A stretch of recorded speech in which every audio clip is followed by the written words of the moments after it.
नमस्कार। आज फिर आपके साथ एक नई स्टोरी के साथ।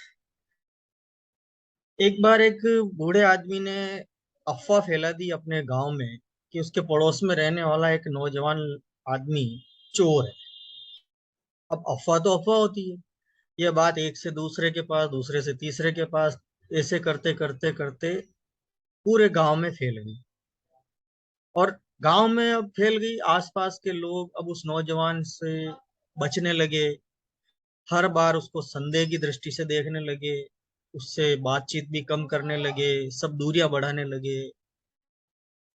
इन सब चीजों को देखकर बेचारा नौजवान परेशान हो गया। अब सफाई भी देता, उस बात पर कोई विश्वास ही नहीं करता। इसी बीच गांव में एक चोरी की वारदात हो गई। अब चोरी की वारदात हो गई, पूरे गांव का शक उस नौजवान पर गया और शक के आधार पर उसको गिरफ्तार कर लिया गया। लेकिन कुछ दिनों के बाद जब उसे उसके प्रति कोई सबूत उसको नहीं मिला, कोर्ट में सबूत ट्रेस नहीं कर पाए, तो वहां से वो निर्दोष साबित हो गया। निर्दोष साबित होने के बाद वह नौजवान चुप नहीं बैठा और उसने उस बुजुर्ग व्यक्ति पर गलत आरोप लगाने के लिए कोर्ट में मुकदमा दायर कर दिया। अब कोर्ट में बूढ़े आदमी ने अपने बचाव में जज साहब से कहा कि मैंने जो कुछ कहा था वो एक टिप्पणी से अधिक कुछ नहीं था, मतलब एक जस्ट फॉर व्यंग, उसके उसके ऊपर मैंने एक व्यंग कसा था। ऐसा, उससे ज्यादा और कुछ नहीं था, और मेरा इरादा कोई उसको नुकसान पहुंचाने का नहीं था, ऐसा कोई मेरा मकसद नहीं था, ऐसा उस बुजुर्ग व्यक्ति ने जज साहब से कहा।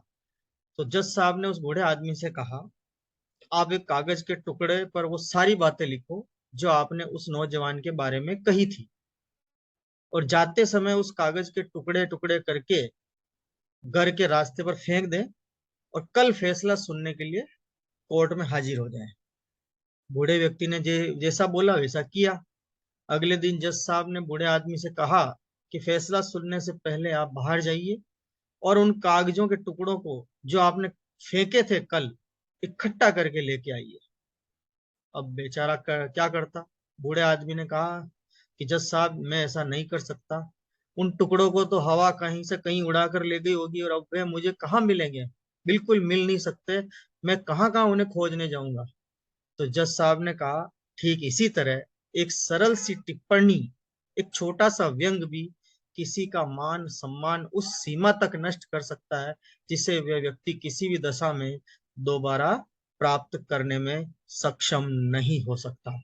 बूढ़े आदमी ने कोर्ट से एवं उस युवक से क्षमा मांगते हुए वचन दिया कि अब भविष्य में बिना सोचे समझे किसी पर ऐसी कोई टिप्पणी नहीं करेगा जिससे किसी के मान सम्मान को ठेस पहुंचे। मनुष्य इस कहानी से ये शिक्षा ले सकता है कि सदैव अपनी जबान पर, अपनी वाणी पर नियंत्रण रखें। कम बोलने से या चुप रहने से कोई नुकसान नहीं होता है, जबकि दो शब्द किसी के लिए गलत बोलने से भयंकर हानि हो सकती है।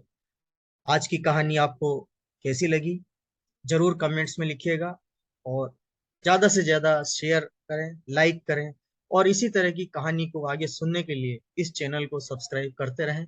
बहुत बहुत धन्यवाद। मिलेंगे फिर एक नई स्टोरी के साथ। Thank you.